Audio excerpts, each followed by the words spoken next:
এই যে বাংলাদেশের মানুষ আমি মনে করি যে একটু অলস প্রকৃতির। আর এখানে আসলে যেমন অটো চলে। কলেজে, গভর্নমেন্ট কলেজে, বাংলাদেশ শরণখোলা সরকারি ডিগ্রি কলেজে আমি ম্যানেজমেন্টের ডিপার্টমেন্টের বিভাগীয় চেয়ারম্যান। আর ছেলে দুইটা নিয়ে আসি। আমি চাচ্ছি যে আমার ছেলেরা ভালোভাবে লেখাপড়া করে ওরা বড় একটা চাকরি বাকরি করে বাংলাদেশের মানুষের যেন কিছু দিতে পারে, মানুষের সাথে যেন করতে পারে। এইটা হলো আমার আশা এবং ভরসা। আমার ইচ্ছা যে আমার ছেলেরা ডাক্তার হোক। এবং মানে আসলে বাংলাদেশের ট্রিটমেন্টে আমি সন্তুষ্ট না, কিন্তু যেটা ওইখানে সন্তুষ্ট থাকতাম। যদি এখানে না আসতাম তাহলে বুঝতে পারতাম যে কেন ওইটাই মনে হয় যে আমার কাছে অনেক কিছু। আসলে না, আমার ওয়াইফের তার মেজো ভাই, জাস্ট আমার মেজো ভাই আমার সম্বন্ধে, তো উনি বেশ সাধনা করছে। ওনার জন্য আমি দোয়া করি যে উনি যে 2007 সালে আবেদন করছে, সেই আবেদনে মনে করেন 2023 সালে প্রায় 17 বছর পর আমরা 17 জন লোক আমেরিকা আসলাম ওনার আবেদনে। আসলেই উনি একজন মহৎ মানুষ। ওনার কোনো স্বার্থ নাই, ওনার কোনো চাওয়া নাই, ওনার কোনো পাওয়া নাই, এত কিছু। এইটা যদি অন্যর বেলায় হইতো আমি মনে করি যে তারা বলতো যে এই তোমাদের নিয়ে আসছি, তোমরা মাসে মাসে আমাকে এইটা দেবে, সেইটা করবো, অমুক করবো, তমুক করবো। আসলে কিন্তু যে উনি যে মহৎ মানুষ আর আল্লাহ যে ওনাকে বড় করছে, এটা ওনার চরিত্রে, ওনার গুণের কথা আমি বলে শেষ করতে পারি না। আসলে দেশে থাকলে দেশপ্রেমটা বোঝা যায় না। দেশের এই সমস্যা, এই সমস্যা, সরকারের দোষ, এর দোষ, হের দোষ, নাকি সারাক্ষণ দোষ, রাস্তাঘাটের দোষ, আবহাওয়ার দোষ, ধুলাবালির দোষ। কিন্তু বিদেশে আসার পরে আপনার কি এই দোষের কথা কি মনে আছে? তখন ওইটা কিন্তু ডুবে যায়, ওইটা কিন্তু মনে থাকে না। থাকে না এই কারণে যে কত মানুষকে এখন মিস করতেছি যে হাই স্যার কেমন আছেন, অমুক কেমন আছেন। সর্বশেষে যে আমার মৃত্যুটা আল্লাহ যেন নসিব করে বাংলাদেশি, সেটা।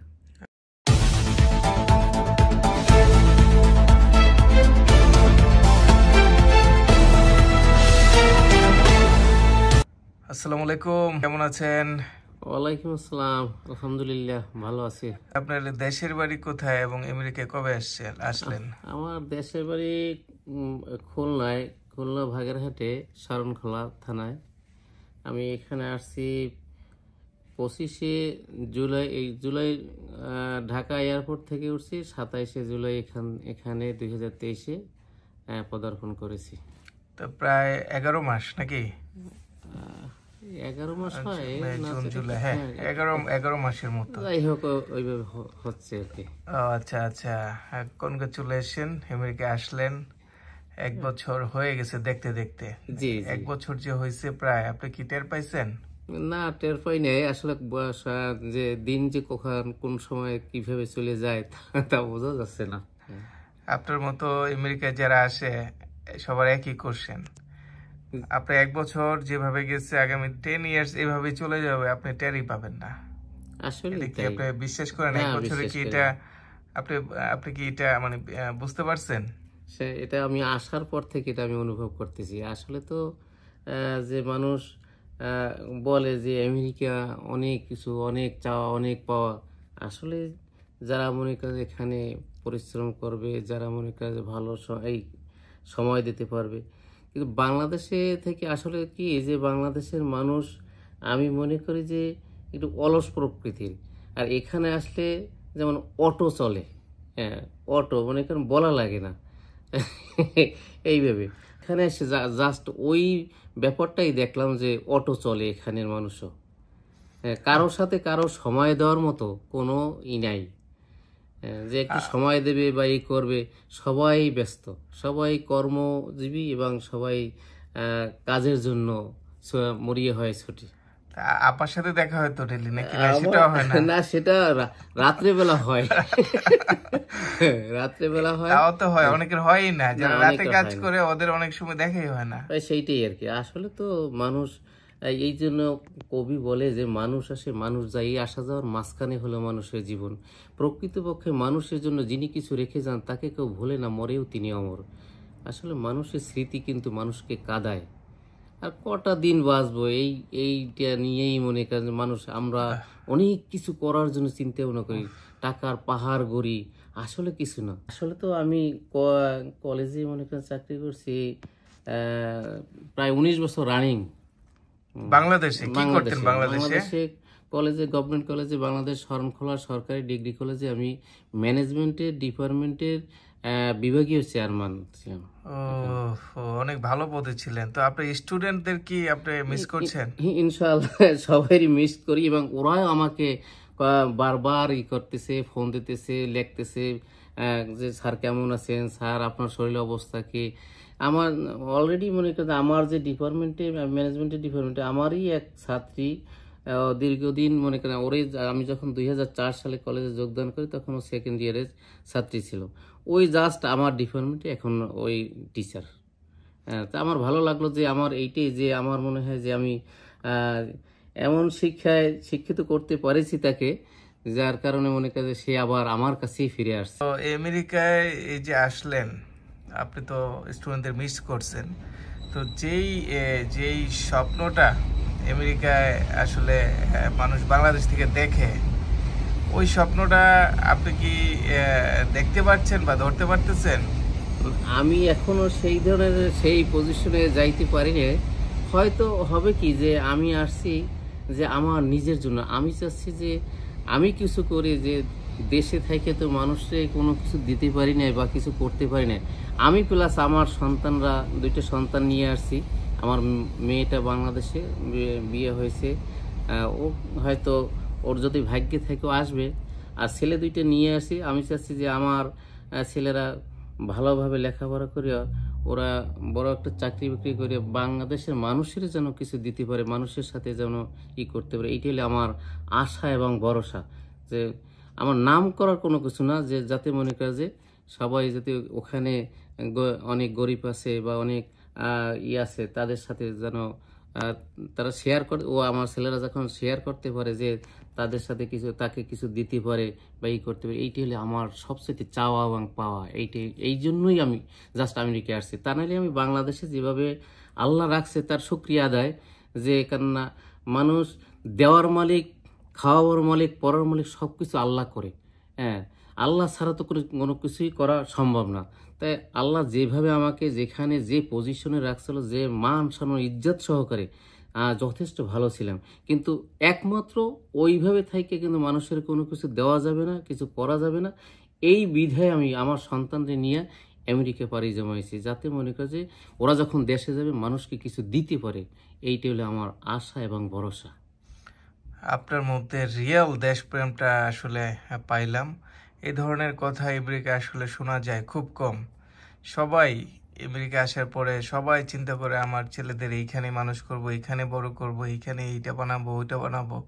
একমাত্র ফার্স্ট টাইম আপনার কাছ থেকে শুনলাম যে আপনার ছেলেকে এইখান থেকে তৈরি করে বাংলাদেশে আপনি সেটার কাজে লাগাবেন। বাংলাদেশের মানুষদেরকে সেই সুবিধাটা যাতে নিতে পারে, আপনার সন্তানদেরকে আপনি ওইভাবে মানুষ করাবেন। খুব ভালো লাগলো। আল্লাহ তাআলা আপনার মনের আশা পূরণ করে দেখ, আমার দোয়া রইল। আর আপনার ছেলেদেরকে আপনি কি বানাতে চাচ্ছেন আর কি, যেহেতু এটা দেশের মানুষকে একটা সেবা দিবে, এখন সেই ধরনের তো আসলে পড়াশোনা, সেই লাইনেই পড়াশোনা করা দরকার। যাই হোক, আমি সেইটাই চাচ্ছি যে ওরা যাতে মনে করে যে ওদের ভাগ্যে যেটা আছে সেটা হবে, তারপর চেষ্টা চালাই যেতে হবে, যাতে মনে করো ভালোভাবে লেখাপড়া করিয়া আমার ইচ্ছা যে আমার ছেলেরা ডাক্তার হোক এবং মানুষকে সেবা যত্ন করুক। সেইটাই যে আমার চাওয়া পাওয়া। আপনি কেন এই সিদ্ধান্তটা কেন নিলেন যে ডাক্তারি আসলে কেন, মানে আপনি কি মনে করেন যে বাংলাদেশে ডাক্তারির যে সেক্টরটা, হেলথ যে সেক্টরটা, আপনি তো আসছেন 1 বছরে আপনি মনে করেন যে আমেরিকার থেকে কত পার্সেন্ট, মানে 100 থেকে কত পার্সেন্ট পিছিয়ে আছে বাংলাদেশ? এই আমেরিকাতে বাংলাদেশের কথা তো বলাই কেন যায় না, কারণ আমেরিকার সাথে কোনো কিছু না। কারণ বাংলাদেশ, শোনেন, বাংলাদেশে আসলে মানুষ বসবাস মাতৃভূমি, কেন যেই ভূমিতে জন্মগ্রহণ করে সেই ভূমির কিন্তু কখনো দুর্নাম বলা ঠিক না, বা বলা এটা আসলে উচিত না। কিন্তু তারপরেও বলি যে বাংলাদেশের মানুষ আসলে, আমি অনেক জিনিস দেখলাম, যেমন আমি এখানে আমার গ্রিন কার্ডটা পাইতে একটু সমস্যা হইলো, যে আমরা যখন একাত্রে 17 জন আসছি, 17 জনের সবাই গ্রিন কার্ড পাইছে, কিন্তু আমারটা একটু সমস্যা হয়েছে। কি কারণে হয়েছে জানি না। তারপরে আমি আবেদন করছি, সেই আবেদনে মনে করেন যে টাকা বেশি দিছি, কয়টা টাকা বেশি দিছি, ডলার বেশি দিছি, যার কারণে আবার সেই ডলার আমার কাছে ব্যাকে আসে। কিন্তু সেইটা যদি বাংলাদেশে হইতো তাহলে এটা ব্যাকে তো দূরের কথা, এটা হয়তো কি যে বেশ ভালো তাড়াতাড়ি মনে করি আমার গ্রিন কার্ড। কিন্তু এখনও পাইনি, যে আবার পরবর্তীতে যখন আমি আবেদন করছি তখন আমাকে আবার সেই গ্রিন কার্ড দেওয়ার জন্য মনে করি তারা আমাকে সাড়া দিছে। এই জন্য আমি চাচ্ছি যে বাংলাদেশে বসবাসকে, ঠিক আছে, যার দায়িত্ব সেটা যদি পালন করে তাহলে কিন্তু কখনো বাংলা দুর্নীতি হতে পারে না। যেমন দেখলাম এখানে, যেমন রোডে একটা যদি আমি একটা কম্বল নিয়েও বসে বা একটা বালিশ যাকে বলে যে মাথায় দিয়ে শুয়ে থাকা যায়, কিন্তু বাংলাদেশে তো সেইটা যাচ্ছে না।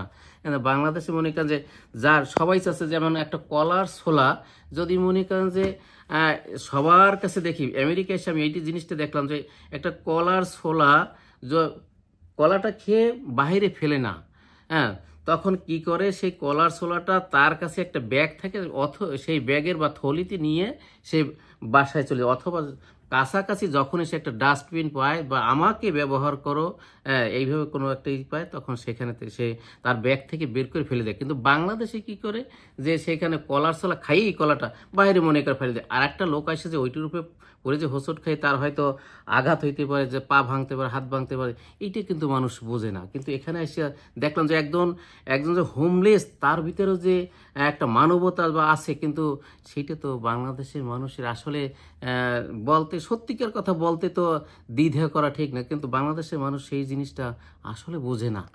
আচ্ছা, এটা একটা ভালো পয়েন্ট আপনি বলছেন, যে এটা কিন্তু শুধু যে আমাদের দোষ সেটা না, এটা কিন্তু সরকারেরও একটা থাকে।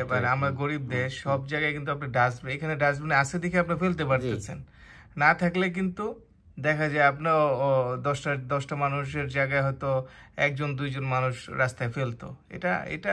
এটা ছোট একটা বিষয়, কিন্তু আমরা যে বিষয়টার কথা বলতেছিলাম যে আপনার ছেলেদের যে, আপনার সন্তানদের যে আপনি ডাক্তার বানাবেন, এই বিষয়টা, হ্যাঁ, তো এই ডাক্তারের কেন বানাচ্ছেন বা এর কারণটা কি? মানে বাংলাদেশের যে স্বাস্থ্য খাত, এই খাতটাকে কি আপনি চাচ্ছেন অনেক বেশি আরো আধুনিক হওয়া উচিত? কারণ বাংলাদেশের এই চিকিৎসা, বিশেষ করে আমেরিকাতে যারা যায়, টু বি অনেস্ট, শতকরা 100 জনের মধ্যে 99% মানুষই এই চিকিৎসা খাতে কমপ্লেন দেয়।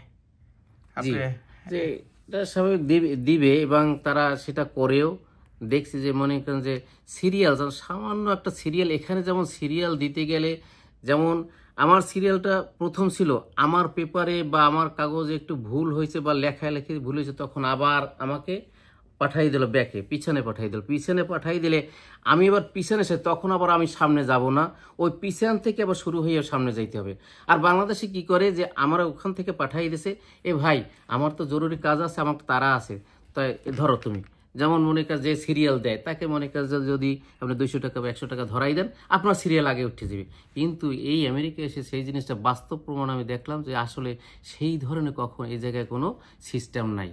আচ্ছা, এটা একটা আছে, এটা তো একটা ব্যাপার আছে। আর একটা যে মেইন চিকিৎসা, আপনার অপারেশন, আপনার যে সার্জারি, আপনার অন্য বড় যে চিকিৎসা, সেইখানে চিকিৎসাটা আপনি কি সন্তুষ্ট কিনা বাংলাদেশের এই যে ট্রিটমেন্টটা আর কি? না, আসলে বাংলাদেশের ট্রিটমেন্টে আমি সন্তুষ্ট না। কিন্তু যেটা ওইখানে সন্তুষ্ট থাকতাম, যদি এখানে না আসতাম তাহলে বুঝতে পারতাম যে কেন ওইটাই মনে হয় যে আমার কাছে অনেক কিছু। আসলে না, যে ভালোর ভালো আছে, খারাপের খারাপ আছে, যার কারণে এখানে এসে দেখলাম যে না, বাংলাদেশ থেকে এখানে অনেক অনেক অনেক উন্নত। আচ্ছা আচ্ছা, তাহলে আপনার জন্য অনেক দোয়া রইল যে আপনার সন্তানদেরকে আধুনিক শিক্ষা দিয়ে, আধুনিক যে মডার্ন শিক্ষা আছে সেটা দিয়ে, সেটা ইনশাল্লাহ বাংলাদেশে অ্যাপ্লাই করবেন। আমার মেয়েকেও ইনশাল্লাহ আমি ডাক্তার বানাবো। হ্যাঁ, আমার জন্য দোয়া, আমার সন্তানের জন্য দোয়া করুন, আমার জন্য দোয়া করবেন, যাতে মনে করেন আমি চাচ্ছি যে আমার এইভাবেই আশা যে মানুষ দেখলাম, যেমন বাংলাদেশে এরা মমতাজের কথা চিন্তা করেন, যে গায়ক, যে পালা গান গায়, যে মমতাজ সংসদে যে ই ছিল পার্লামেন্টের, মমতাজের বাবা কিন্তু খুবই ইসে ছিল, চোখের ডাক্তার দেখাইতে পারে না টাকার অভাবে। হ্যাঁ, পরে কিন্তু তার ভিতরে সেইটা কাজ করছে, সে ধীরে ধীরে যেভাবে হোক, সে মনে করেন মাজারে গান গাইছে, বিভিন্ন জায়গায় গান গাইয়ে আস্তে আস্তে সে কিন্তু এক পর্যায়ে সে ওই তার বাবা চিকিৎসার অভাব, চোখের ডাক্তার দেখাইতে পারে না, কিন্তু সে হসপিটাল করিয়ে গেছে। হ্যাঁ, সে হসপিটাল করিয়ে গেছে, যাতে মনে করে যে এরকম হাজারো মানুষ, যাতে মনে করে যে তার বাবার সেই যে অভাবটা, সেটা মনে করেন যে হাজার মানুষ যদি ওইখান থেকে ট্রিটমেন্ট হয়, তখন সে মনে করবে যে না, আমার বাবা কষ্টে ট্রিটমেন্টের অভাবে মনে করি হয়েছে, কিন্তু হাজার মানুষে আমার ট্রিটমেন্ট আমার হসপিটাল থেকে করতেছে। এইটি হলো যে তার ছিল। আমারও জাস্ট ওইভাবেই যে আমার কিছু না, যে মানুষকে যেন সেবা দিতে পারে, এইটি হলে যে আমার পাওয়া এবং চাওয়া চরম। এর ছাড়া তো আর কিছু নাই। শুনুন, আমরা বাঁচবো কটা দিন, এর ভিতরেই কিন্তু মনে করেন যে আমরা আমাদের ভিতরে মানুষ কথা থাকবে, পড়ে থাকবে। আমরা আজ থেকে কাল চলে যাব, কিন্তু মানুষ যেন স্মরণ করে সেই ধরনের কাজ করতে হবে। থ্যাংক ইউ ভাই আপনাকে, আর আপনার জন্য দোয়া রইলো। আর হচ্ছে যে এবার অন্য প্রসঙ্গে কথা বলি। আমেরিকায় আপনি তো আমেরিকা আসছেন কত বছর, মানে এই অ্যাপ্লিকেশনটা কত বছর হয়েছে? অনেকেই এটা জানতে চায়। আমার এই এখানে মেজো ভাই আমাকে যে নিয়ে আসছে, আমার ওয়াইফের তার মেজো ভাই, জাস্ট আমার মেজো ভাই আমার সম্বন্ধে, তো উনি বেশ সাধনা করছে, যেটা আমি এখানে আসিয়া বুঝতে পারলাম যে আসলে আমরা তো সোনার চামচ মুখে নিয়ে বাংলাদেশ থেকে চলে আসছি, কিন্তু এখানে যারা মনে করে এখনো গ্রিন কার্ড পায় না, আমি দেখতেছি, আমি যার সাথে কথা বলতেছি, বলছে যে ভাই, আপনি তো মনে করেন যে সোনার চামচ নিয়ে আসছেন, আমরা যে কত কষ্টে আছি। আসলে জাস্ট ওনার জন্য আমি দোয়া করি যে উনি যে 2007 সালে আবেদন করছে, সেই আবেদনে মনে করেন 2023 সালে প্রায় 17 বছর পর আমরা 17 জন লোক আমেরিকা আসলাম ওনার আবেদনে। আসলেই উনি একজন মহৎ মানুষ, ওনার কোনো স্বার্থ নাই, ওনার কোনো চাওয়া নাই, ওনার কোনো পাওয়া নাই, এত কিছু। এইটা যদি অন্যর বেলায় হইতো, আমি মনে করি যে তারা বলতো যে এই তোমাদের নিয়ে আসছি, তোমরা মাসে মাসে আমাকে এইটা দেবে, সেইটা করবো, অমুক করবো, তমুক করবো। আসলে কিন্তু যে উনি যে মহৎ মানুষ, আর আল্লাহ যে ওনাকে বড় করছে, এটা ওনার চরিত্রে, ওনার গুণের কথা আমি বলে শেষ করতে পারিনি। আসলে যে উনি যে কত মহৎ মানুষ, এবং সে আনার পরে 17 জন মানুষের গ্রিন কার্ডের জন্য সে $220 করে আবেদন ফি দিয়েছে, এবং প্রত্যেকে যারা মনে করে একটা বাসা, সে আমাদের 13 জন একটা বাসায় রাখলো, 4 জন তার বাসায় নিয়ে রাখলো, এই 17 জন। 13 জন যেখানে ছিলাম, সেই বাসাটা সে এতভাবে ডেকোরেশন করে দিয়েছে, যাতে মনে করছে এখানের মনে করে $55,000 তার ওই বাসায় খরচ হয়েছে। কিন্তু আসলে মনে করেন যে আমরা তো অনেক মানুষ, যার কারণে আমরা আলাদা আলাদাভাবে বাসা করে আমরা চলে গেছি। বাসা করে চলে গেছি ঠিকই, কিন্তু প্রত্যেক বাসায় ওই মানুষটাই প্রত্যেক বাসায় মনে করেন যে 1 মাসের বাজার করিয়ে সব কিছু দিয়ে আসছে। আসলেই মনে করেন যে তার গুণের কথা শেষ করা যাবে না। আল্লাহ ওনাকে আরো দেখ, আমি চাচ্ছি যে ওনাকে আরো দেখ, এবং ওনার যে মহৎ উদ্দেশ্য এবং মানুষের যে সেবা করে, এটা আমি টের পাইছি হারে হারে। আমিও চাচ্ছি যে যাতে মনে করেন আমি তো যদি নাও পারি, আমার ওই একই কথা যে আমার সন্তানরা যেন সেটা করতে পারে, এইটা হলে আমার আশা। আচ্ছা, থ্যাংক ইউ সো মাচ আপনাকে। আর এখন সর্বোপরি বাংলাদেশকে কি আপনি মিস করতেছেন কিনা? বাংলাদেশে মিস করি না, আমার শুনেন, আসলে কি যে যেখানে আমার জন্ম, সেই জন্মভূমিটাকে তো যদি মনে করেন যে এত তাড়াতাড়ি আমি ভুলে যাই, তাহলে সেটা হবে কি আরেকটা আমার জন্ম যেখানে, যেই উঠানের কাদা পানি খাইয়ে আমি বড় হয়েছি, মানুষ হয়েছি, সেখানে সেইটা তারও তো গুণকীর্তন গাইতে হয়। আসলে কি মনে করেন যে এর ভিতরেও যেমন না গাইও তো পারি না, আর গাইলেও মনে করেন যে আমার কাছে একটু লাগে যে যেখানে মনে করেন ওই যে যখন মনে করেন যে শেখ মুজিব দেশ স্বাধীন করিয়া করলো, যে কম্বলের একটা ব্যাপার ছিল, সেই হয়তো ঘটনাটা আপনিও জানেন, যে সে কম্বল নিয়ে এসেছে, যে সবাই কম্বল দেশে, যে শেখ মুজিবের তো একটা কম্বল ছিল, সেই কম্বলটা নাই। তাহলে বাংলাদেশে তখন শেখ মুজিব বলল যে সবাই পেয়েছে স্বর্ণের খনি, টাকার খনি, আর আমি পেলাম চোরের খনি বাংলাদেশে। আসলেই তাই, কেন আমি কিছুটা মনে করি যে মনে করেন যে আমার বিচার যদি আমি করি তাহলে আপনার আর বিচার করার কোনো প্রয়োজন হয় না। হ্যাঁ, রাইট রাইট। তো আমেরিকায় আসলে আমরা কিন্তু আমাদের সবাই আছে, আপনার এখানে বলছেন 17 জন একসাথে আসছেন, প্লাস এখানে তো আরো 800 জন আছে কাছের। এই যে এত মানুষ, কিন্তু আপনার তো মানে আমাদের মনটা কিন্তু সবসময় বাংলাদেশে পড়ে থাকে। তা আপনার বেলায় কি সেটা সেটা হইতেছে কিনা এখনো পর্যন্ত? না, আমার তো হ্যাঁ সেটা হয় এখন পর্যন্ত। মনে করি এখানে যে মানে এক দেশের বুলি আর এক দেশের মানে গালি, এরকম একটা কথা আছে না?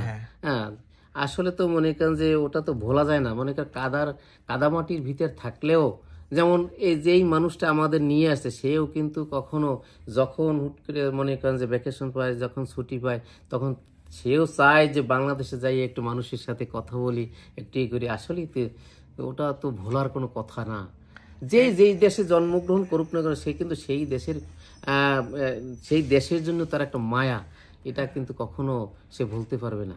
আচ্ছা, আমি আরেকটা কথা বলি, এই যে দেশপ্রেমটা, এইটা বাংলাদেশে থাকতে যে দেশপ্রেমটা আপনার ছিল, আমেরিকা আসার পরে আপনার দেশপ্রেমটা কি আগের মতোই আছে, না বাড়ছে না কমছে?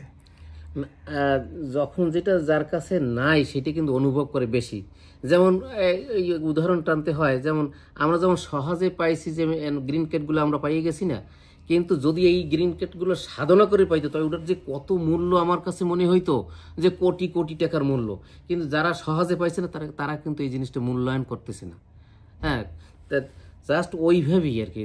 দেশের জন্য মনে করেন যে দেশে থাকলে দেশপ্রেমটা বোঝা যায় না, দেশের এই সমস্যা এই সমস্যা, সরকারের দোষ, এর দোষ, হের দোষ, নাকি সারাক্ষণ দোষ, রাস্তাঘাটের দোষ, আবহাওয়ার দোষ, ধুলাবালির দোষ। কিন্তু বিদেশে আসার পরে আপনার কি এই দোষের কথা কি মনে আছে? তখন ওইটা কিন্তু ডুবে যায়, ওইটা কিন্তু মনে থাকে না থাকে না এই কারণে যে কত মানুষরা এখন মিস করতেছি, যে হাই স্যার কেমন আছেন, অমুক কেমন আছেন। আসলে এই যে মানুষগুলো যে যেমন বিশেষ করে শুনে, আসলে যে অনেক যে আমি আসার আগে 2 বছর, আমি 2012 সালে নতুন প্রিন্সিপাল যখন আমার কলেজে যোগদান করার পরে কিন্তু ওই কলেজটার আমল পরিবর্তন ওই প্রিন্সিপাল নিয়ে আসছে। এর আগে যে প্রিন্সিপাল তার সাথে আমি মনে করেন যে 11 বছর চাকরি করছি, তার আর ওনার সাথে যে চাকরি করছি এর ভিতরে মনে করেন সে পরিবর্তন করে নিয়ে আসছে। কলেজ গভর্নমেন্ট করলো, সবকিছু সবই করছে, আর সেটা দেখার মতো একটা ইউনিভার্সিটির মতো একটা কলেজ সে তৈরি করছে। আসলে মন চায় যে আমি যে মনে করেন যে চেয়ারটা বসি এখনো মনে করেন যে সেইভাবে আছে, কেননা কি বলবো আর। অনেক দেশকে আমরা আমাদের সবারই উচিত যে বাংলাদেশটাকে যেরকমই আছে মন থেকে ভালোবাসা, নিজের সর্বোচ্চটুকু বাংলাদেশকে দেয়া। এই যে দেশে থাকতে কোনো কমপ্লেনের কথা মনে থাকে বিদেশে আসলে? আমার মনে পুরাটাই আমার রাইট টু বি অনেস্ট। সেই যে মনে করেন যে আমি মনে করেন যে সে কারেন্ট নাই, সেই চার্জার জ্বালাইয়া, সেই আলো জ্বালাইয়া মনে করেন যে খাবার খাচ্ছি বা এই করতেছি, আসলে কিন্তু ওর ভিতরে কিন্তু এটাই বাংলাদেশ। সবকিছুর অপূর্ণতা থাকার পরও আমরা বাংলাদেশটাকে ভালোবাসি সর্বশেষে। কিন্তু এটা কিন্তু ভোলার না, কারণ এখানে যে জন্মভূমিকে মনে করেন যেখানে আমি সোজা ওই কথাই যে বড় হয়েছি, সেইটা মনে করি এখন এখানে আসছি ক্ষণিকের জন্য, মনে করেন রঙ্গমঞ্চ করিয়ে মনে করেন যে আর কটা দিন বাঁচবো, মনে করেন যে 50 বছর বা মনে করেন 45-50 বছর বয়স হয়ে গেছে, আর কটা দিন। আর যেখানে মনে করেন যেই সময়টা সারা জিন্দিগির মনে করে ওখানে যে দিয়ে আসছি, তাই এখন সেইটা তো বলতে পারি না। তারপরও মনে করেন যে মনে পড়ে, যে ওই যে মনে পড়ে একটা কবিতা আছে না, মনে পড়ে।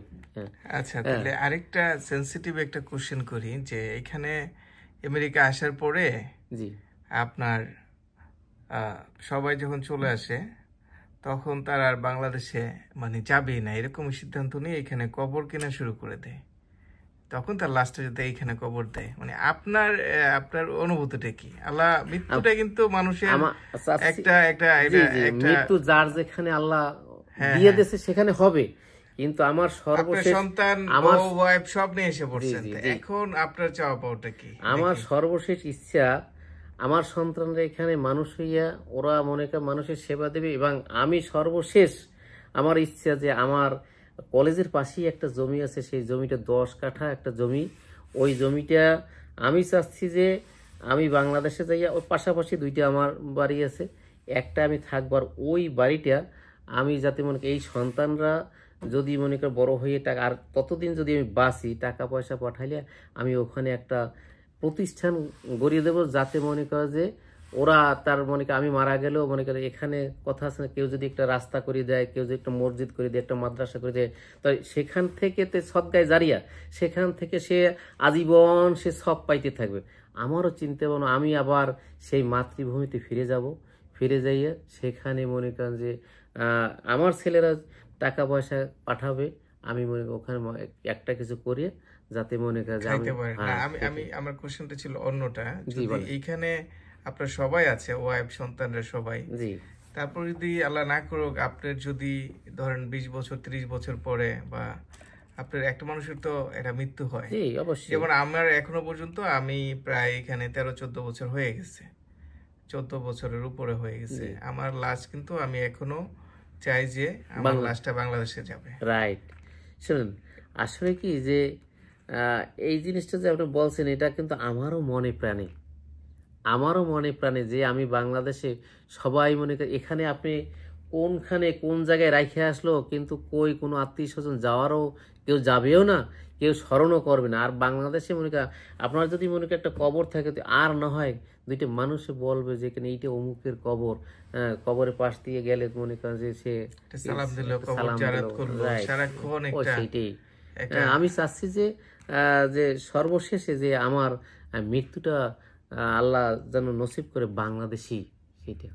আচ্ছা আচ্ছা, ভেরি গুড। আর এখানে কিন্তু আমরা প্রায় ওই 100টা কবর কিনেছি অলরেডি, যদি কারো এরকম ইমার্জেন্সি দরকার হয় আমরা হয়তোবা সেখানে হেল্প করতে পারবো। হ্যাঁ, তো সবশেষে আপনার জন্য শুভকামনা, আমার বোন ভাগিনী সবার জন্য শুভকামনা। আল্লাহ যেন আপনাকে দিয়ে আপনার সন্তানদের সুশিক্ষিত করে বাংলাদেশের, বিশেষ করে বাংলাদেশের স্বাস্থ্য খাতে একটা একটা গুরুত্বপূর্ণ অবদান রাখতে পারে, সেই দোয়া করি আপনাদের সবার জন্য। আর আপনাকে অসংখ্য ধন্যবাদ আজাদ রিয়েলটর USA এই ইউটিউব চ্যানেলে আপনার দেশপ্রেম, আপনার মূল্যবান কথা, এবং এইখানে আপনার যে অভিজ্ঞতা এবং বাংলাদেশে আসার যেই অভিজ্ঞতা সেটা শেয়ার করেছেন। আশা করছি আপনার এই কথাগুলো আমার দর্শকদের অনেক ভালো লাগবে। আমি দোয়া করি আপনার জন্য, যাতে আপনি দীর্ঘায়ু আপনার কামনা করি এবং সুস্থ থাকেন, আপনার ভাবি বাচ্চা সবাই সুস্থ থাকুক, সেটি আমার আশা। Okay, thank you so much, thank you. আসসালামু আলাইকুম।